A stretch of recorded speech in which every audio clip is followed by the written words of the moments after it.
جب مریض کے پاس جائیں تو مریض کے پاس جا کر کون سی دعا پڑھنی ہے؟ لا بأس طہور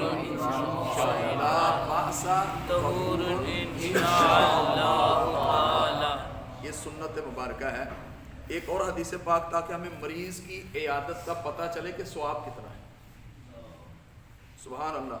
ابو داؤد ترمذی شریف کی حدیث امیر المومنین مولا علی رضی اللہ تعالی عنہ سے روایت ہے کہ رسول اللہ صلی اللہ علیہ وسلم فرماتے ہیں جو مسلمان کسی مسلمان کی عیادت کے لیے صبح کو جائے تو شام تک اس کے لیے 70,000 فرشتے استغفار کرتے ہیں، سبحان اللہ۔ اور شام کو جائے تو صبح تک 70,000 فرشتے استغفار کرتے ہیں، سبحان اللہ۔ اور اس کے لیے جنت میں ایک باغ ہوگا۔ ایمان والو دیکھیں اسلام کے اندر کتنا حسن ہے، کتنی نفاست ہے، کتنی برکت ہے۔ آپ کا بھائی بیمار ہے، آپ کی پھپھی بیمار ہے، آپ کا کوئی رشتہ دار بیمار ہے، آپ کا کوئی دوست بیمار ہے، آپ صرف اس کی عیادت اس لیے کہ میرا مسلمان بھائی ہے، دنیا کی لالچ نہیں ہونی چاہیے کہ بھئی اس سے کوئی غرض ہے، نہ گیا تو یہ میری حاجت پوری نہیں کرے گا، یہ نہیں، فقط اللہ کے لیے جانا، اللہ کے لیے، باقی ضمناً چیزیں حقوق بھی ادا ہوتے ہیں۔ تو صبح جائیں تو شام تک 70,000 فرشتے، شام کو جائیں تو صبح تک 70,000 فرشتے اس بندے کے لیے بخشش کی دعا کرتے ہیں، اور اس کے بدلے اللہ جنت میں ایک باغ اس کے لیے لگا دے گا۔ اللہ ہم سب کو مریضوں کی عیادت کرنے کی توفیق عطا فرمائے۔ یقین جانیں مریض کی عیادت کرنے سے بندے کو اللہ کا شکر کرنے کا موقع ملتا ہے کہ یا اللہ مجھے صحت عطا کی ہے۔ حقیقت بات ہے، یہ بہت کریم آقا کی سنت ہے، اگر ہم اس کو عام کر دیں، اور یہ نہیں کہ کوئی غریب ہے، امیر ہے، کوئی کسی سے تعلق ہے، اس بنا پر نہیں، یہ ہمارا صرف مسلمان بھائی ہے۔ کوئی بندہ غریب آدمی ہے نا، آپ اس کے گھر چلے جائیں، یقین جانے اس کا دل باغ بغل باغ مدینہ ہو جائے گا، اور اس کا دل خوش ہو گیا تو انشاءاللہ ہمارا بھی بیڑا پار ہو جائے گا۔ مریض کی عادت کریں گے نا انشاءاللہ، اور یہ الفاظ آپ نے یاد کرنے ہیں، کل میں نے سننے ہیں۔ لا باسا تو نہ یاد رہے ایک دوسرے سے پوچھ سکتے ہیں، مجھے فون کر کے پوچھ سکتے ہیں، کیونکہ جیسے دیگر کاموں کے لیے ہم ایک دوسرے کو فون کر سکتے ہیں، تو دعا سیکھنے کے لیے بھی سرکار کی سنت مبارک ہے۔ اللہ تعالیٰ عمل کی توفیق عطا فرمائے۔ آگے ہم بڑھتے ہیں موت کے حوالے سے۔ موت کیا ہے؟ مسلم شریف میں حضرت انس سے روایت ہے کہ مسلمان کو چاہیے کہ اللہ تعالیٰ سے نیک گمان رکھے، اس کی رحمت کا امیدوار رہے۔ حدیث میں فرمایا گیا کوئی نہ مرے مگر اس حال میں کہ اللہ تعالیٰ سے نیک گمان رکھتا ہو، کہ ارشاد الہی ہے، یہ حدیث قدسی ہے، میرا بندہ مجھ سے جیسا گمان رکھتا ہے میں اسی کے ساتھ ایسا ہی پیش آتا ہوں۔ ایسا کمال اللہ کا فرمان ہے، حدیث قدسی ہے، حدیث ہے، اور میرا بندہ میرے بارے میں جو گمان رکھتا ہے میں اس کے ساتھ ویسے ہی پیش آتا ہوں۔ جیسے کو کہتا ہے یار اللہ بہت جباروں کا ہار ہے، یار ہمیں کیسے بخشے گا، ہمارے کرتوت ہی ایسے، وہ اس کو قطعی کر دیتے ہیں، یہ تو جا ہی نہیں سکتا، کہ تو جہنمی آدمی ہے۔ یہ بہت غلط کلمہ ہے، سخت بات، بعید ہے، اور اس سے توبہ بندے کو کرنی چاہیے، کفر تک لے جاتی ہے۔ ہمارے پاس کو وہی آ گئی ہے کہ ہم کسی کے بارے میں کہہ دیں بھئی یہ جنت میں نہیں جائے گا۔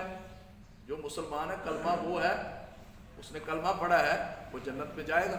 یا کئی بندے یہ کہہ دیتے ہیں اس کو تو ہدایت مل ہی نہیں سکتی، بے ہدایت ہے۔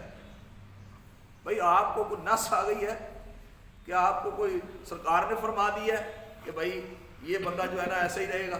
نہیں، اللہ قرآن میں فرماتا ہے بندوں کو سمجھاؤ، ان کو سمجھانا نفع دیتا ہے۔ ایک وقت آئے گا وہ جب مکے کے اتنے بڑے بڑے کافر ہیں، تم تو کچھ بھی نہیں ان کے پلے میں، جیسے ہم تو معاذ اللہ اللہ محفوظ فرمائے کافروں جیسے تو ہو ہی نہیں سکتے نا، ہم مسلمان ہیں، لیکن جو فنے خان جس کو اپنے سمجھتے ہیں، تو مکے کے چودھری کیسے ہوں گے؟ مکے کے چودھری، ان کی اگر وضاحت کریں تو بڑا تفصیل طلب معاملہ ہے۔ تو بہرحال ہمیں وہ جب اتنے بڑے بڑے پکے کافر جو ہیں انہوں نے کلمہ پڑھ لیا ہے، تو جو مسلمان ہے ہی کلمہ وہ ہے، اس کے بارے میں ہمیں کیسا گمان کرنا چاہیے؟ ہماری امید یہی ہے کہ اللہ کرے سارے مسلمان جنت میں جائیں، اور اللہ تعالیٰ فرماتا ہے کہ میں اپنے بندے کے گمان کے مطابق ہوں۔ تو اللہ سے ہمارا یہی مانا یا اللہ تیری رحمت کے طلبگار ہیں، ہم گناہگار ہیں لیکن تیرے محبوب کے ادنا غلام ہیں، تو جیسا اللہ کے بارے میں گمان کریں گے اللہ ویسے ہی ہمارے اوپر کرم فرمائے گا۔ تو بہرحال ہمیں امید رکھنی چاہیے کہ اللہ تعالی ہم سب کو ایمان پہ خاتمہ عطا فرمائے، اور انشاءاللہ میرے حضور کا صدقہ انشاءاللہ ہم جنت میں جائیں گے انشاءاللہ۔ موت کے متعلق یہ بیماری کی چند باتیں عرض کی ہیں۔ موت جب وقت قریب آ جائے اور اس کی علامتیں پائی جائیں تو اس میں کیا کرنا چاہیے، اس کا سنت طریقہ کیا ہے؟ جب پتہ چل جائے نا بندہ نزا کے عالم میں ہے، اس کا سانس اکھڑ رہا ہے اور وہ نزا کے عالم میں ہے، محسوس ہو جاتا ہے بندے کو، اچانک موت تو ایک علیحدہ بات ہے، تو اس کا کیا طریقہ کار ہے کہ دائیں کروٹ پر اس کو لٹا دیں۔ دائیں کروٹ کی براس ہو، یعنی آپ ایسے جیسے جنوب کو کریں گے اپنی ٹانگیں اور شمال کو سر کریں گے تو قبلہ کو منہ کر دیں، ایسے یعنی کروٹ اس کی بدل دیں، ایسے لٹائیں اور پیچھے کو تکیہ رکھ دیں یا پیچھے کو بندہ بیٹھ جائے، یعنی دائیں کروٹ پہ، سمجھ آ گئی ہے نا، قبلہ کو منہ اس کا کر دیں۔ یہ جب بندے کا آخری وقت ہو تو یہ اس کا طریقہ کار ہے۔ ایک طریقہ تو یہ ہے، اگر ایسے کروٹ نہ بدلے یا ایسے نہ ہو تو پھر اس کا کیا طریقہ ہے، مثلا سر کے نیچے ایسے تکیہ رکھ دیں تو یہ قبلے کو منہ ہو جائے گا۔ دو طریقے ہیں، سمجھ آ گئی؟ پاؤں تھوڑے سے سمیٹ دیں، بالکل سٹریٹ میں نہ ہو قبلے کو، تو یہ سارا ایسا تھوڑا سا اٹھا دیں، پیچھے سرہانا رکھ دیں یا کوئی ٹیک دے دیں، یا دائیں کروٹ پہ۔ بہتر طریقہ تو وہ ہے دائیں کروٹ پہ، لیکن اگر اس میں نہیں ہے تو چار پہ گھما کے ایسے کر سکتے ہیں۔ کیوں؟ ہمیں اس لیے کہ جب اس کی روح نکل رہی ہو تو اس کا چہرہ قبلہ کی طرف، یہ اس کا سنت طریقہ ہے۔ تو یہ دو طریقے ہیں، توجہ کیجئے گا، دو طریقے ہیں۔ تو یہ ہے کہ دائیں کروٹ پہ سیدھے پہلو پہ اس کو ایسے کر دیں کروٹ پہ تو چہرہ اس کا قبلہ کو ہو جائے گا، یا دوسرا طریقہ یہ ہے تھوڑے پاؤں اس کے سمیٹ دیں اور پیچھے جو ہے نا اس کے ٹیک دے دیں۔ اچھا، اب اس کے پاس کیا کریں، تلقین کریں اس کو۔ تلقین کس چیز کا نام ہے، یعنی اس کے بعد کلمہ شریف پڑھا جائے یا یہ الفاظ پڑھے جائیں، اشہد ان لا الہ الا اللہ و اشہد ان محمد رسول اللہ، یہ پڑھیں، کلمہ شریف پڑھیں، بلند آواز سے پڑھیں نا، تاکہ اس کی زبان پر جاری ہو جائے، اس کی زبان پر جاری ہو جائے۔ اور جب نزا کے عالم میں بندے کی زبان پر ایک مرتبہ جاری ہو جائے تو پھر چھوڑ دیں، پھر کیا کریں، چھوڑ دیں، تاکہ آخری کلام اس کا لا الہ الا اللہ، سبحان اللہ، آخری کلام اس کا لا الہ الا اللہ۔ پھر اگر اس کے بعد اس نے کوئی گفتگو کیا پھر آپ دوبارہ ایسے کریں، تاکہ آخری کلام اس کا کیا ہو، لا الہ الا اللہ۔ لوگ رونا شروع کر دیتے ہیں، واہ ویلا مچانا شروع کر دیتے ہیں، آہو بکا شروع کر دیتے ہیں، نہیں، اس وقت چونکہ ملائکہ حاضر ہوتے ہیں، اور یہاں تک ہے کہ جو بندے گفتگو کرتے ہیں اس پر آمین کہتے ہیں، تو اس لیے اچھے گفتگو پرہیزگار بندے وہاں آنے چاہیے، جو جنبی شخص اس وقت قریب نہیں ہونا چاہیے جس پر غسل واجب ہے، اور ایسے بندے کو یا ایسی عورت کے جس پر حیض و نفاس ختم ہو گیا ہے، مخصوص ایام ختم ہے، ابھی اس نے غسل نہیں کیا تو وہ بھی ادھر نہ رہے۔ اس کے علاوہ جب نزا کا عالم ہو تو اس وقت جس جگہ میں ہے وہ بندہ، جس کمرے میں ہے وہاں کوئی تصویر نہیں ہونی چاہیے، ایسے مکان میں وہاں کوئی کتا سامنے نہیں ہونا چاہیے، کیونکہ جب ایسی چیزیں ہوتی ہیں تو پھر رحمت کے فرشتے وہاں نہیں آتے۔ بہترین یہ ہے لبان، یہ مل جاتی ہے انصاریوں سے، وہ اس کو سلگایا جائے، یہ نہیں تو اگربتیاں آج کل جیسے ہیں وہ لگا دی جائیں تاکہ اس کے پاس خوشبو ہو، یا ویسے کوئی خوشبو اچھی ہے، اسپرٹ ہے، کوئی بہترین ہے جو ان کو لگا دیا جائے، تاکہ اس وقت ایک اچھا ماحول، جیسے ایک ایمان والا رخصت ہو رہا ہے اور اس کو اچھے طریقے پروٹوکول کے ساتھ اس کی روح قبض کی جائے، فرشتے حاضر ہو رہے ہیں اور پورا اس میں ایک سمجھ لو کہ فرشتوں کا یعنی اس پہ آمین کہہ رہے ہوتے ہیں، اس کے بارے میں کوئی غلط لفظ نہیں کہنا، غلط لفظ بہتر یہ ہے کہ تلقین کرنے والا اس کا کوئی دوست ہو، کوئی عالم دین ہو، کوئی نیک بزرگ ہو، گھر کے اندر جو بھی افراد ہیں، کوئی دشمن نہیں ہونا چاہیے نا جس کی تمنا یہ مرے جان چھوٹے، ایسا نہیں ہونا چاہیے، کوئی نیک آدمی اس کو تلقین کرے۔ تلقین کرنے کا پتہ چل گیا نا تلقین کیا ہے، جی، یعنی بلند آواز سے اس کے پاس کلمہ شریف ہے، یا اشہد ان لا الہ الا اللہ و اشہد ان محمد رسول اللہ، یہ بلند آواز سے پڑھا جائے تاکہ اس کی زبان پر بھی جاری ہو جائے، اور جب اس نے آخری کلمہ کہہ لیا ہے تو پھر اس کے بعد آپ خاموش ہو جائیں تاکہ اس کا آخری کلام لا الہ الا اللہ پر शहादत पर, रिसालत पर इख्तिताम हो, और जिसका ला इलाहा इल्लल्लाह पर खात्मा हुआ, हुजूर की हदीस से दाखला जन्नत, और मैं वो जन्नत में दाखिल। तो ये उसके साथ अच्छा है। फिर उसके बाद अगर नज़ा का आलम, उस पर सख्ती की कैफियत आप महसूस करते हैं, जैसे होता है ना रूह नहीं कब्ज़ हो रही, बाज़ का कैफियत ऐसी हो जाती है, वो बंदा कोमे में चला जाता है, तो फिर बेहतरीन यह है कि उसके पास सूरह यासीन की तिलावत की जाए, सूरह रात की तिलावत की जाए, दीगर कुरान पाक सूरह मुल्क की तिलावत की जाए। ये सूरतें उसके पास बैठ कर पढ़ी जाएँ। जो अच्छा बंदा यानी तिलावत कर सकता है तजवीद के मुताबिक, या किसी हाफ़िज़ साहब को बुला लें, कारी साहब को बुला लें, या घर में जो सही कुरान पढ़ सकते हैं उसके पास बैठ कर कुरान पाक पढ़ें। ये इसका जब नज़ा के आलम में बंदे की कैफियत होती है, उसमें आपने ये काम करना है। कई बंदे रोड एक्सीडेंट हो जाता है, आपने देखा होगा, और वो लोग तमाशा देख रहे होते हैं और वो सेल्फियाँ ले रहे होते हैं, उसकी मूवी बना रहे होते हैं, तो उस वक्त बेहतरीन उसके साथ हमदर्दी ये है कि उसको पकड़े, सीधा करें, उसके साथ भी यही करें, वो मुसलमान है, उसके साथ ये बर्ताव करें ताकि उसका नज़ा का आलम में, कई मैंने देखे हैं ऐसे रोड पे बेचारे आखिरी नज़ा के आलम में होते हैं, तो अल्लाह करे उसके वक्त तकलीफ़ तो उसको है, लेकिन कलमा उसका आखिरी वक्त अच्छा हो जाए। तो हमें ये अमल करना है, ये नहीं कि घर में फौत हुआ तो उसके करना है, कोई रास्ते में देखा तो उसको, ऐसा नहीं है। जहाँ भी मुमकिन हो ये सुन्नत मुबारक इसके मुताबिक करना चाहिए। अल्लाह उसकी रूह जब कब्ज़ कर लेते हैं फरिश्ते, तो फिर उसका क्या तरीक़ेकार है, उसके बाजू को सीधा कर दिया जाए और उसकी एक पट्टी लेके उसके जबड़े को मुंह करीब करके जबड़े को बांध दिया जाए, क्योंकि जब आदमी फौत होता है उसका जिस्म जो है वो अकड़ जाता है, रूह निकलती है ना। तो आपने देखा है कई तो अल्लाह वाले जो हैं उनका जिस्म वैसे ही नर्म नाजुक रहता है, लेकिन आम रूटीन में अगर किसी का अकड़ भी गया तो उसके बारे में बदगुमानी नहीं करनी, वो याद अकड़ ही गया ही उन्हें, ये नहीं कहना। ये जुमला जो आम अल्फाज होते हैं ना, क्योंकि वो एक वैसे ही इंसान को तभी तौर पर जब रूह निकलती है तो बंदे का ऐसा सिस्टम हो ही जाता है, तो उसके बाजू को सीधा कर दिया जाए और एक पट्टी लेकर उसके सर से लेकर एक जबड़े के नीचे ऐसे बांध दी जाए ताकि उसका मुंह खुला ना रहे और वो गैर मुनासिब उसकी कैफियत ना बन जाए। उसकी आंखों पे उंगली रख के ऐसे बंद कर दिया जाए और पढ़ें बिस्मिल्लाह व अला मिल्लति रसूलिल्लाह।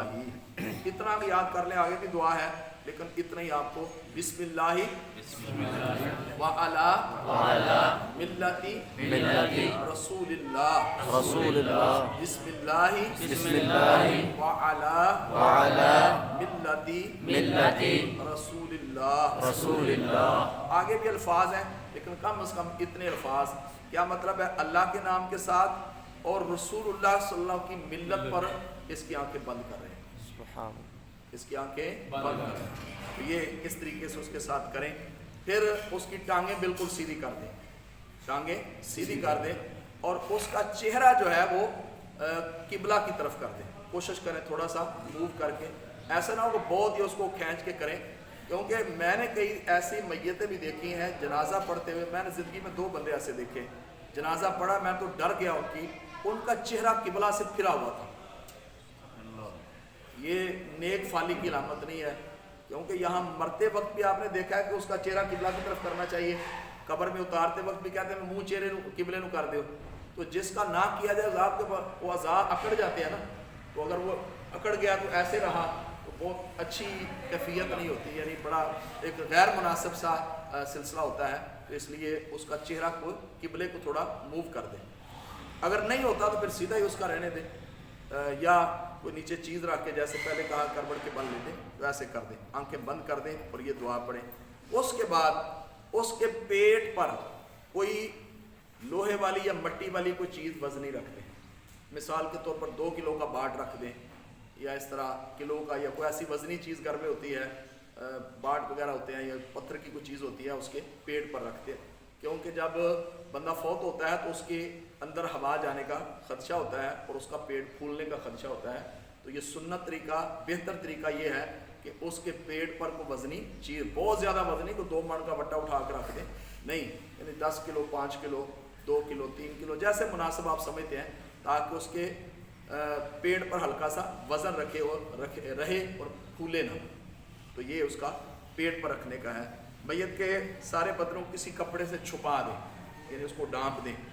अब उसके पास जो है ना वो आपने तिलावत नहीं करनी, यानी मैयत जैसे गुस्ल देने से पहले तिलावत आम रूटीन में नहीं की जाती। अगर आपने पढ़ना है तो फिर मुकम्मल जिस्म उसका ढांपा हुआ होना चाहिए, کیونکہ جب بندہ فوت ہوتا ہے تو آلریڈی اس کا جسم ناپاک ہو جاتا ہے، اس کا جسم ناپاک ہو جاتا ہے، اس کے منہ سے جو تھوک نکلے گا، رال نکلے گی، وہ ناپاک نجاست غلیظہ ہوگا، یعنی نجس ہوگی. جیسے پیشاب نجس ہوتا ہے ویسے وہ منہ کا تھوک بھی نجس ہو جائے گا، کیونکہ جب بندہ فوت ہوتا ہے تو اس پر جو حکم کر جائے وہ کیا ہے کہ بندہ ناپاک ہو جاتا ہے. اس لیے ناپاک چیز کے پاس تلاوت کرنا منع کیا گیا ہے، ناپاکی والی. پھر اس کا یہ ہے کہ مکمل اس کے جسم کو ڈھانپ دے، پھر آپ بیٹھ کے دور تھوڑا سا ذکر و اذکار تلاوت کر سکتے ہیں. لیکن ہمارے یہاں ویسے عام معمول یہی ہے کہ غسل دینے کے بعد ہی اس کے پاس تلاوت ہوتی ہے. دوبارہ یہ اس کا طریقہ کار ہے. اس میں کچھ آگے ایک تو مسئلہ ہے کہ اگر کوئی عورت فوت ہو گئی اور حاملہ تھی، اور آج کل آپ کو پتہ میڈیکل سسٹم ویسے بھی پتہ چل جاتا کہ اس کے پیٹ میں بچہ زندہ ہے، اس کے پیٹ میں بچہ زندہ ہے، تو اس کا شرعی حکم کیا ہے کہ اس عورت واقعی پتہ چل جائے بچہ حرکت کر رہا ہے یا الٹرا ساؤنڈ کے ذریعے یا کسی بھی میڈیکلی مشین کے ذریعے پتہ چل جائے، تو پھر عورت کی بائیں جانب پیٹ چاک کر کے، عورت فوت ہو گئی ہے اور بچہ اس کے پیٹ میں زندہ ہے، تو اس کی بائیں جانب پیٹ چاک کر کے اس بچے کو نکال لیا جائے، اس بچے کو نکال لیا. یہ میڈیکلی نرسنگ یا ہسپتال میں یہ سلسلہ ہوگا، تاکہ کیونکہ بندہ فوت ہو گیا، عورت فوت ہو گیا، تو جو بچہ ہے وہ تو ضائع نہ ہو. یہ اس کا طریقہ کار ہے. یہ ایک ضمن ایک مسئلہ آیا تھا، اور بھی اس بارے میں مسائل ہیں. اور اگر کسی کو کوئی عورت حاملہ تھی اور وہ فوت ہو گئی، مثلا حمل ابھی مکمل نہیں ہوا، 3 ماہ کا 4 ماہ کا، ویسے تو یہ ہے کہ 120 دن کا جب حمل ہوتا ہے تو اس کی روح پھونک دی جاتی ہے، اس کے بعد بچہ ماں کے پیٹ میں زندہ ہوتا ہے. تو اگر ایسے فوت ہو گیا، پتہ نہیں ہے فوت ہو گیا، بچہ بھی فوت ساتھ ہو گیا، عام روٹین میں ہو ہی جاتا ہے، کیونکہ جب عورت ماں فوت ہو گئی تو بچہ بھی پیٹ میں فوت ہو جاتا ہے. تو اگر خواب میں کسی نے دیکھا کہ قبر کے اندر بچہ جو ہے نا وہ زندہ اس کے پیٹ سے، یا وہ خواب میں دیکھ رہا ہے کہ میں بچہ یعنی زندہ ہے یا اس کو باہر آ گیا ہے، تو اس میں خواب کی وجہ سے اس کی قبر کو نہیں کھولا جائے گا، کیونکہ وہ اللہ کے سپرد کر دیا ہے. تو اب یعنی اس کو کھولنے کی اجازت نہیں ہے، صرف خواب کی پہلے تحقیق کر لینی چاہیے. اسی طریقے سے ایک اور احتیاط کرنی ہے، کوئی اچانک فوت ہوتا ہے، اچانک بندہ ہوتا ہے نا، جیسے بعض کا کومے میں بندہ چلا جاتا ہے، تو کئی دفعہ غسل دینے لگے تو بندہ زندہ ہو گیا. تو اس لیے اچھے طریقے سے تحقیق کر لینی چاہیے. جو اچانک فوت ہو کہ کیا واقعی اس کا سانس ختم ہو گیا ہے، ڈیڈ ہو گیا ہے، تو پھر اس کے ساتھ یہ کفن دفن کے معاملات کرنے چاہیے. اب میت کو نہلانے کا طریقہ، ویسے تو یہ پریکٹیکل 2 چیزیں میں کہتا ہوں تھوڑا اینڈ پہ کر لیں گے، ایک میت کو نہلانے کا طریقہ اور ایک نماز کا پریکٹیکل.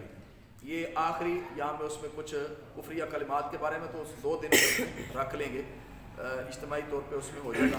آج جو ہے وہ میت کو کتنے کپڑے سنت ہیں، کفن کا سنت طریقہ، اور کتنے مقدار میں کفن جو ہے وہ سنت ہے. اس کی 3 صورتیں ہیں، کفن کے 3 درجے ہیں. میت کو کفن دینا فرض کفایہ ہے، شرعی طور پر اس کا حکم کیا ہے، مرض کو کفن دینا فرض کفایہ ہے. مثال کے طور پر کسی ایک بندے نے بھی دے دیا تو سب کی طرف سے فرض ادا ہو جاتا ہے. جیسے جنازہ پڑھنا بھی فرض کفایہ ہے، بستی سے محلے سے کسی ایک بندے نے پڑھ لیا تو دوسروں کا حق بھی ہو جائے گا، اور اگر کسی نے نہ پڑھا تو پھر سارے ہی گناہ گار ہوں گے. تو کفن میت کو دینا یہ فرض کفایہ ہے. کفن کے 3 درجے بیان کیے گئے ہیں. نمبر 1 ضرورت، نمبر 2 کفن کفایت، اور نمبر 3 سنت. پہلا کیا، کفن ضرورت، دوسرا کفن کفایت، اور تیسرا کفن سنت. ہم نے تو ایک ہی طریقہ سیکھا ہے، اور کئی کو 5 کپڑے دے رہا ہے مرد کو، کوئی 4 کپڑے دے رہا ہے، عورت کو 7 کپڑے دے رہے ہیں. یعنی کہ جیسے جیسے کسی علاقے میں رواج ہے ویسے ویسے ہی اس کے ساتھ عمل کیا جاتا ہے. حالانکہ بندہ جب فوت ہو جائے تو اس کے ساتھ سنت کے مطابق رعایت کرنی چاہیے، جو سنت طریقہ ہے، تاکہ اس کے ساتھ سنت والا معاملہ کریں گے تو اس کا آخرت کا معاملہ بھی بہتر ہوگا. تو 3 طریقے ہیں. سنت مرد کے لیے، یعنی مرد کے لیے سنت کتنے کپڑے ہیں، تو اس کے لیے 3 کپڑے سنت ہیں. مرد کے لیے کتنے کپڑے ہیں؟ 3 کپڑے. नंबर 1 लिफाफा, नंबर 2 इजार, नंबर 3 कमीज। पहला क्या है? लिफाफा, दूसरा इजार, तीसरा कमीज। लिफाफा जिसको बड़ी चादर कहते हैं ना, पूरे जिस्म पे ऊपर जो है जिसको बांध देते हैं, एक वो। दूसरी इजार कहते हैं तहमद को। इजार का मतलब क्या है? तहमद। तो चूंकि शलवार नहीं पहना सकते, पजामा नहीं पहना सकते, चाहे मर्द हो या औरत हो, सिला हुआ कपड़ा मैयत को नहीं पहनाना, ये सुन्नत है। अगर किसी ने जानबूझ के वो जिद होके पहना दिया तो ये नहीं है कि वो मैयत यानी कि वो माज़अल्लाह उस पर कोई होगा, ये तो पहनाने वालों पर होगा। लेकिन जो सुन्नत तरीका है वो कितने कपड़े हैं? 3। मर्द के लिए पहला लिफाफा, दूसरा इजार, तीसरी कमीज।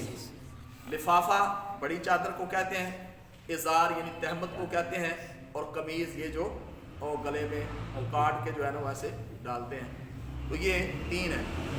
अब इसमें कफने कफायत, अच्छा औरत के भी, औरत के 5 कपड़े हैं। औरत के कितने कपड़े सुन्नत है?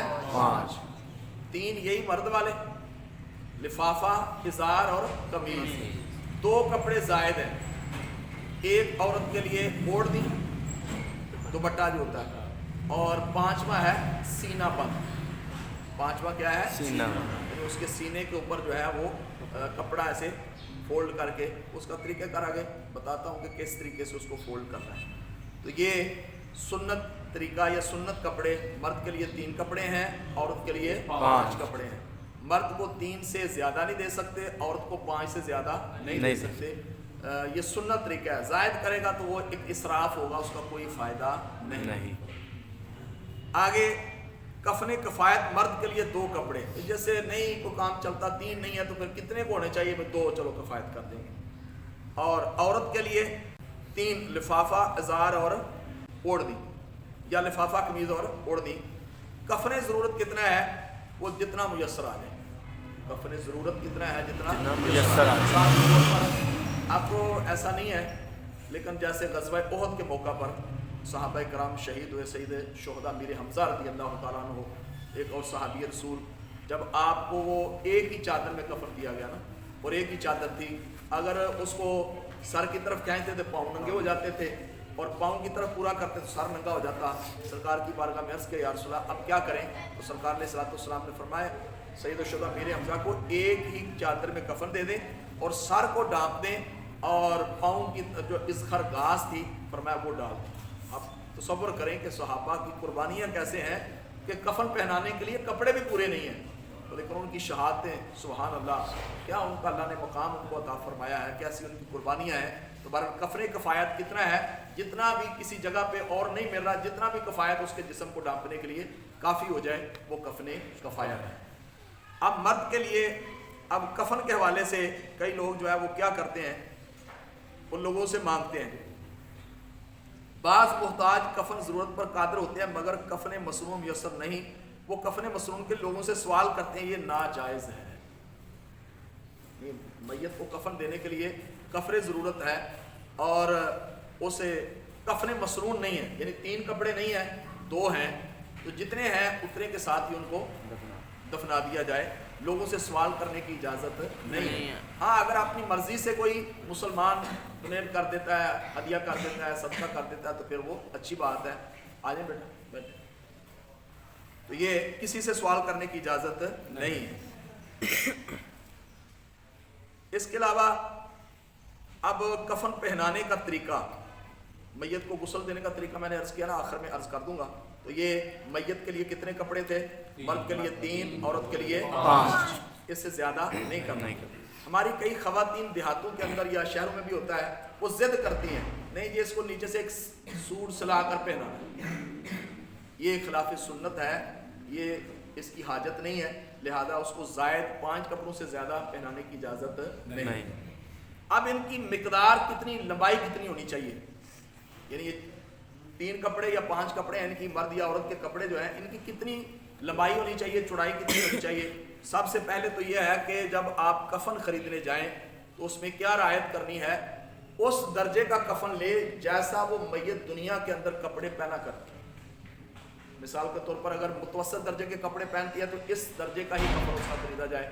اگر اعلیٰ قسم کے کپڑے وہ استعمال کرتا ہے میت تو پھر وہ اس اعلیٰ قسم کے لیے جائیں, اور اگر نارمل ہے تو پھر اسی اعتبار سے, یعنی جیسے انسان زندگی کے اندر کپڑے پہنا کرتا تھا جس کوالٹی کے, جس قیمت کے, تو اسی کے حساب سے اس کا کفن دیا جائے. لیکن اگر بہتر بھی دے دیں گے تو پھر بھی کوئی حرج نہیں ہے. تو کفن کے اندر عام طور پر دیکھا ہے وہ لوگ اس میں پتہ نہیں ہوتا تو وہ غلطی کر جاتے ہیں. کوشش کریں کہ جب بھی کفن خریدنے جائیں تو 1.5 گز بار والا, 1.5 گز بار, جو بڑے ہیں وہ سمجھتے ہوں گے 1.5 گز بار جو ہے 3.5 میٹر اس کی چوڑائی ہو جاتی ہے. 1.5 گز بار والا کپڑا جو ہے اس کی 3.5 میٹر یعنی چوڑا ہو جاتا ہے. لمبائی پھر اس کی اسی حساب سے جتنی بندے کے قد ہے اس کے مطابق. تو یہ آپ نے جب بھی کفن خریدنا ہے تو 1.5 گز بار والا خریدنا ہے. مل جاتا ہے لٹھے کا کفن جو ہے 1.5 گز بار والا خرید لیں. اس کا کیا یہ 1.5 گز بار کیوں کہہ رہا ہوں, اس وجہ سے کہ جب آپ فولڈ کریں گے نا تو گز بار والا جو ہے نا وہ ایسے دونوں طرف سے فولڈ ہو کے پورا کور نہیں کرے گا. 1.5 گز بار والا جو ہے نا اس کو آپ فولڈ کریں گے تو پھر وہ پورا فولڈ ہو جائے گا. ہاں کہ بہت زیادہ وہ جسم میت جو ہے نا موٹی نہ ہو تو پھر وہ اس میں جوڑ بھی ڈال سکتے ہیں, ورنہ میت کے کفن کو سلائی نہیں کرنا, اس لیے 1.5 گز بار والا کفن لیں گے تو پھر اس میں آپ آسانی کے ساتھ لفافہ, قمیض اور اس کا ازار وغیرہ بنا سکتے ہیں. تو یہ خیال کرنا ہے. پھر اس کے بعد جب کفن خریدنے جائیں تو اس کا حساب لگا لیں, اس کا قد کتنا ہے اور کتنی مقدار. میں آپ کو آسان عرض کر دیتا ہوں. آپ نے 1.5 گز بار والا کفن خریدنا ہے, اس کی چوڑائی جو ہے وہ 3.5 میٹر ہوگی, لمبائی جو ہے وہ جتنے بھی پورا تھان ہے یا 18 میٹر تقریباً میں لے کر آتے ہیں. یہ رکھیں 1.5 گز بار جو ہے نا وہ اس کی چوڑائی والا ہونا چاہیے, اور لمبائی پھر قد کے مطابق ہوتی ہے. تو آپ نے جتنا بھی کاٹنا چاہیں گے آپ کاٹ لیں. ہاں جی, وہ قد کے مطابق ہو. اب اس کی کتنی مقدار, کہاں سے کتنا کاٹنا ہے, آسان طریقہ اس کا لفافہ. سب سے پہلے لفافہ کاٹیں گے. لفافہ میت کی جو قد کی پیمائش ہے, مثال کو 5 فٹ قد ہے تو 5 فٹ پلس دونوں طرف اتنا بڑا ہو کہ دونوں طرف گٹھان لگ جائے. ایسے فولڈ کر کے اس کو باندھ نہیں دیتے وہ رسی کے ساتھ, یا وہ جو تنی ہوتی ہے اس کے ساتھ اس کو باندھ دیتے ہیں. دونوں طرف قد پاؤں اور سر کی طرف اتنا بڑا ہونا چاہیے کہ دونوں طرف وہ بند جائے. یہ اتنی اس کی مقدار ہے لفافے کی. ہر بندے کی قد کا حساب لگا کے مثال کے طور پر 5 فٹ ہے تو 1 فٹ اوپر کر لیں. 7 فٹ, 5 فٹ قد والے کا تقریباً 7 فٹ کر لیں کہ 1 فٹ سر کی طرف بڑھ جائے, 1 فٹ پاؤں کی طرف بڑھ جائے. کم از کم اتنا کر لیں. تھوڑا سا زیادہ بھی کر لیں گے, 1.5 فٹ بھی کر لیں گے تو پھر بھی کوئی حرج نہیں ہے, لیکن بہت زیادہ لمبا نہ ہو, بس اتنا زیادہ ہو کہ جس سے وہ باندھا جا سکے. یہ کس کی مقدار ہے, لفافے کی. عورت کی بھی یہی لفافے کی مقدار ہے, پیمائش ہے, اور مرد کی بھی. یعنی اتنا بڑا جو لفافہ ہے, بڑی چادر جس کو کہتے ہیں ہونا چاہیے. دوسرا جس کو ازار کہتے ہیں, تہمت کہتے ہیں, اس میں بھی بڑی سستی, شاید ہی کوئی کسی کو یہ سنت کے مطابق دیتا ہو. یہ کتنا ہونا چاہیے, یہ پورے قد کے برابر, پاؤں سے لے کر سر کی چوٹی تک یہ ازار کی پیمائش ہے. سر سے لے کر پاؤں تک, یعنی جتنے بندے کا قد ہے ازار, یہ تہمت جو ہے اتنی لمبا ہونا چاہیے, چوڑائی اتنی رہے گی, اور تہمت کتنا ہونا چاہیے, بندے کے قد کے برابر. بڑا جو لفافہ ہے قد سے اتنا بڑا ہو کہ دونوں طرف اس کو باندھا جا سکے. جو ازار ہے, تہمت جس کو کہتے ہیں, وہ بندے کی پورے قد کے برابر. عورت ہے اس کا بھی, مرد ہے اس کا بھی قد کے برابر. دوسرا قمیض جس کو کفنی کہتے ہیں, کفنی اس پہ لکھائی بھی کرتے ہیں, اس کا کتنا ہونا چاہیے, جتنا نیچے تک, یعنی وہ کفنی قمیض ہونی چاہیے. جیسے عام روٹین میں ہم قمیض پہنتے ہیں, لیکن میں نے دیکھا ہے کہ اکثر سلائی کرنے والے یا وہ عورتیں جو ہوتی ہیں یا مرد بھی کرتے ہیں, ٹیلر ہمارے, تو اس میں آگے سے قمیض لمبی کر دیتے ہیں, پیچھے سے چھوٹی کر دیتے ہیں. اکثر میں نے دیکھا ہے وہ قمیض جب بندے کو پہناتے ہیں تو آگے سے لمبی ہوتی ہے اور پیچھے سے چھوٹی ہوتی ہے. حالانکہ جب عام روٹین میں بندہ قمیض پہنتا ہے تو کیا ایسی کیفیت ہوتی ہے کہ آگے قمیض دامن لمبا ہوتا ہے اور پیچھے والا چھوٹا ہوتا ہے, برابر ہی ہوتے ہیں نا. تو جب کفن پہنانا ہے تو اس وقت بھی یہ خیال کرنا ہے. تو یہ 3 کپڑے کس کے لیے, مرد کے لیے سنت ہے. عورت کے لیے بھی یہ 3 کپڑے اور اتنی ہی ان کی کیا ہے, مقدار ہے. उसमें 2 कपड़े जायद हैं, एक ओढ़नी और एक सीना बंद। ओढ़नी कितनी है, औरत की ये कमर से लेकर ऐसे फोल्ड होके उसके मुंह पे सीने तक आ जाए, इतना लंबा हो, यानी उसकी कमर से मसलन इतना कपड़ा ये कमर से शुरू करें, ऊपर से सर की तरफ से फोल्ड करके ऐसे यानी सीने तक आ जाए। कई लोग जो है ना औरत को ओढ़नी पहनाते वक्त ऐसे जैसे दुपट्टा नहीं ओढ़ते ऐसे करते हैं, ये सुन्नत तरीका नहीं है। सुन्नत तरीका क्या है कि उसके ये कमर से लेकर उसके ऐसे सर से फोल्ड होके मुंह पे नकाब डाल दें, ये औरत के लिए। और सीना बंद जो है वो उसके यहाँ से लेके ये नाफ तक या यहाँ पूरा उसके ये इस तरह वो सीना बंद सबसे आखिर में आएगा। फिर इनके रखने की तरतीब मैं अर्ज करता हूँ। तो ये आपने लिफाफे की कितनी मिकदार है भाई, बड़ी चादर। लिफाफा किसको कहते हैं, बड़ी चादर। वो कितनी लंबी होनी चाहिए, कद के बराबर, इतनी ज्यादा दोनों तरफ उसको बांधा जा सके। ये किसकी मिकदार है, लिफाफे की। दूसरा क्या है, इजार, वो कितना, मर्द हो या औरत, कितना लंबा, कद के बराबर। तीसरा क्या है, कमीज। कमीज मुतलक है ना, औरत मर्द दोनों के लिए, 3 तुम्हारे के लिए कमीज है, तो वो उसके घुटनों से नीचे तक, हाँ पूरी, यानी कि उसके जिस्म के बराबर भी कर देंगे। तो ये उसके 3 कपड़े हैं। ओढ़नी कितनी होनी चाहिए कि कमर से लेके उसके सर से फोल्ड करके आगे सीने तक आ जाए। सीना बंद, ये उसके जिस्म पर जे ऊपर जो सामने पस्तान है और पूरे ये आगे वाली पीछे वाली सीन ऐसे फोल्ड हो जाए, इतनी मिकदार। अब इसके रखने का तरीका क्या है, कि सबसे नीचे किसको रखना है, उसके बाद किसको रखना है, उसके बाद किसको रखना है। पहले मर्द का अर्ज करता हूँ कि कफन रखने का सुन्नत तरीका क्या है। सबसे पहले जब आपने चारपाई पे कफन रखना है तो सबसे पहले बड़ी चादर है, किसको, बड़ी चादर जो लिफाफा जिसको कहते हैं, लंबी चादर जो है उसको सबसे पहले नीचे बिछाएंगे। उसके बाद अजार जिसको तहमत कहते हैं उसको बिछाएंगे। फिर उसके बाद तीसरे नंबर पर क्या आएगा, कमीज आएगी। तीसरे नंबर पर क्या आएगी, कमीज आएगी। अब कमीज, अब गला डालने के लिए जिसको काटते हैं तो उसके औरत का काटने का और तरीका है, मर्द के काटने का और तरीका है। यानी सर डालने के लिए कहाँ से काटे, मर्द की जो कफनी है यानी जिसको कहते हैं कमीज कहते हैं, उसकी कंधे की तरफ से काटेंगे, उसकी कंधे की तरफ से काटेंगे। और औरत की जो कफनी है उसको सीने की तरफ से चीरेंगे ताकि उसका सर उसमें चला जाए। तो ये इसके काटने का तरीका है और ये इसके रखने का तरीका है। अब मर्द के लिए ये 3 कपड़े रख दिए। अब मर्द को कपड़े रखने के बाद मैयत आपने तख्ते गुस्ल से मैयत को उठाना है, जिस्म को साफ करना है। वो तरीका इंशाल्लाह बाद में अर्ज करूंगा मैं आखिर में। तो यहाँ से उठा के आपने कफर में मुंतकिल करना है। तो फिर उसको सबसे पहले क्या करना है, जब आपने उसमें रखा तो उसको कफनी पहनानी है। क्या पहनानी है, कफनी पहनानी है, कमीज पहनानी है।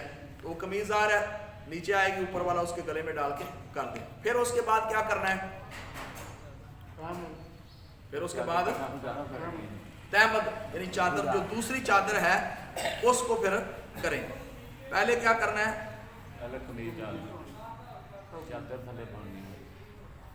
बाल यानी कि वो जो है उनको सीने पर रख देंगे, डाल देंगे दोनों तरफ करके। मर्द के बाल है तो उसका ज़ारे आमरोटी में जुल्फे होती हैं तो उसको कंगा करने की जा, कई बंदे जो है ना वो मैयत को कंगा कर रहे होते हैं, कई जो है नाखून काटना शुरू कर देते हैं, कई वो बाल वगैरह जिस्म के होते हैं उसको उतारना शुरू कर देते हैं।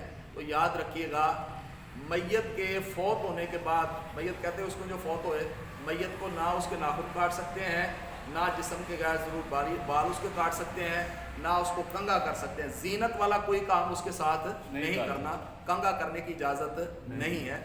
ये चाहे मर्द हो या औरत हो, वैसे ही जैसे बाल उसके धो के बस इस तरीके से उसको लपेटना। क्या है, पहले बाईं जानिब से फिर दाईं तरफ से, यानी जब आपने वो कमीज तो पहना दी है उसके बाद क्या है, इज़ार तहमत जो है पहले बाईं तरफ से ऐसे करना है, फिर ऊपर फोल्ड दाईं तरफ से। यानी ऊपर कौन सी चीज साइड आनी चाहिए, सीधी तरफ आनी, राइट साइड। इसी तरीके से जब बड़ा लिफाफा है उसमें भी आपने ऐसा ही करना है। तो ये इसका पहनाने का तरीका है। फिर सुन लें कि जब कपड़े आपने चारपाई पे रखने हैं तो सबसे पहले नीचे क्या रखना है, लिफाफा, बड़ी चादर। फिर उसके बाद इजार, यानी जिसको तहमत कहते हैं। फिर उसके बाद कमीज। जब पहनाने हैं तो इसका उल्ट करना है, पहले कमीज पहनानी है, फिर अजार पहनाना है, फिर उसके बाद बड़ा लिफाफा। और पहनाने का यही तरीका है, उसको ऐसे पहले बाएं जानिब से फोल्ड करें, फिर दाएं जानिब से, यानी ऊपर जो है दाएं जानिब आए। इसी तरह लिफाफा है, उसको ऐसे और 3 तनिए बना के उसको सेंटर में एक डाल दे, एक पाँव की तरफ एक सर की तरफ, उसको हल्की सी गिरा लगा दे ताकि कहीं हवा वगैरह के अंदर वो जिस्म से इधर उधर ना सिरके। तो ये उसका एक सुन्नत तरीका है। औरत को यह है कि सीना बंद, और औरत के रखने के लिए तरीकाकार क्या है कि सबसे पहले उसमें भी सीना बंद रखेंगे सबसे नीचे। औरत के लिए जब कफन रखना है तो सबसे नीचे क्या रखना है, सीना बंद, फिर लिफाफा, फिर इजार, अजार के बाद ओढ़नी, ओढ़ने के बाद कमीज, क्योंकि कमीज पहना के फिर औरत को ओढ़नी पहनानी होती है, और फिर उसके बाद इजार, फिर लिफाफा, और आखिर में सीना बंद उसके सीने के ऊपर ऐसे जैसे पहले फोल्ड किया, बाएं जानब नीचे रखें, दाएं जानब ऊपर कर दें। और औरत की मैयत जब है उस पर इस तरह की चादर डालें कि उसका जिस्म नुमाया ना हो। आजकल कई वो ऐसी मिल जाती हैं चार पहिए के, उसके ऊपर ऐसे वो बनी होती है, डोली टाइप बनी होती है, तो ताकि औरत का जिस्म मरने के बाद भी औरत ही है। इसलिए औरत के कई बार मुंह देखने के लिए वो आगे बढ़ते हैं, तो औरत का मुंह देखना सिवाय उसके महारम के कोई उसका मुंह नहीं देख सकता। शोहर देख सकता है, शोहर भी देख सकता है अपनी औरत का मुंह, शोहर भी देख सकता है। ये कई बंदे कहते हैं ना उसको हाथ लगा सकता है, ना उसको कंधा दे सकता है, ना उसको कब्र में उतार सकता है, ये गलत है, ये तरीका दुरुस्त नहीं है। मैयत शोहर अपनी, जैसे आम बंदे उसको कंधा दे सकते हैं, तो मर्द ने कौन सा बेचारे जुर्म कर लिया। कई वो मैयत के करीब नहीं, कई इलाकों में ऐसा वो माहौल बना है वो मैयत के करीब ही नहीं आने देते, 4 पाई के करीब नहीं आने देते, तो ये गलत तरीका है। सुन्नत तरीका यह है कि जैसे आम बंदे उसके कंधा दे सकते हैं, बाकी भी उसको कंधा दे सकते हैं। तो ये सुन्नत तरीका था। अगर इसमें कोई कमी है, कोताही हो गया तो अल्लाह ताला उसको माफ़ फरमाए। बहरहाल ये रिकॉर्ड भी हो गया है, तो खुलासातन फिर अर्ज़ करता हूँ कि वो एक दुआ पढ़ी थी, ला बासा तो हुरन इंशाअल्लाह। मरीज़ के पास जाके ये आपने दुआ पढ़नी है। मरीज़ की आदत करना कितना सवाब है, 70,000 फरिश्ते सुबह, 70,000 शाम को जाएगा तो सुबह तक, सुबह जाएगा तो शाम तक उसके लिए बख्शिश की दुआ करते हैं। बीमार की आदत करनी चाहिए, उसकी दुआएं लेनी चाहिए, उसकी दुआ कबूल होती है, उसके हक में दुआ कबूल होती है, तो ये सुन्नत का है। फिर उसके बाद जब मैयत बंदा फौत हो रहा है तो उसने आपको बताया कि सुन्नत तरीका क्या करना चाहिए। फिर उसके बाद उसके कफन का वो सुन्नत तरीका बयान किया है। मर्द के लिए कितने कपड़े सुन्नत हैं? 3। औरत के लिए कितने हैं? 5। पहनाने का तरीका भी आपने सुन लिया है। और उसके बाद उसका जनाजा पढ़ना है, तो इंशाल्लाह वो 4 पाई उठाने का भी ये तरीका आखिर में जब प्रैक्टिकली करवाएंगे मैयत को गुस्ल देने का इंशाल्लाह, तो ताकि हम जब गुस्ल दें तो हमें पता कि वो किस किस तरीके से गुस्ल देना है। तो ये शार्ट टाइम में इतना ही हो सकता है। अल्लाह ताला हम सबको अमल साले की तौफीक अता फरमाए। जो हमने सुना है इस पर खुद भी अमल करने और दूसरों तक पहुंचाने की तौफीक अता फरमाए। इंशाअल्लाह अज़ीज़ बाकायदा इस कोर्स में आप शिरकत करते रहेंगे तो इंशाअल्लाह बहुत सारा इल्म दीन आपको सीखने को मिलेगा। अल्लाह ताला अपने हबीब के सदके हमें दीन समझने की तौफीक अता फरमाए, फ़हम अता फरमाए। कल हम बड़ा अहम टॉपिक है, बड़ा अहम टॉपिक है, जो शादीशुदा अफराद हैं उनको बिलखुसूस मेरी तरफ से दावत है। बच्चे भी सब जितने हैं औरों को भी दावत दें। लोग मसाइल पूछते रहते हैं। कल है निकाह व तलाक के अहकाम। निकाह करने का सुन्नत तरीका क्या है, और फिर तलाक अगर ज़रूरत पेश आ जाए तो क्या देने का तरीका है, और फिर तलाक के अहकाम क्या हैं हमारे मुआशरे के अंदर। आज जो बिदअतें जारी हो चुकी हैं उनका रद्द कैसे है, उसका सुन्नत तरीका क्या है। कल इंशाल्लाह निकाह तलाक के अहकाम हम सीखेंगे। आपने खुद भी शिरकत करनी है, दूसरों को भी करवानी है।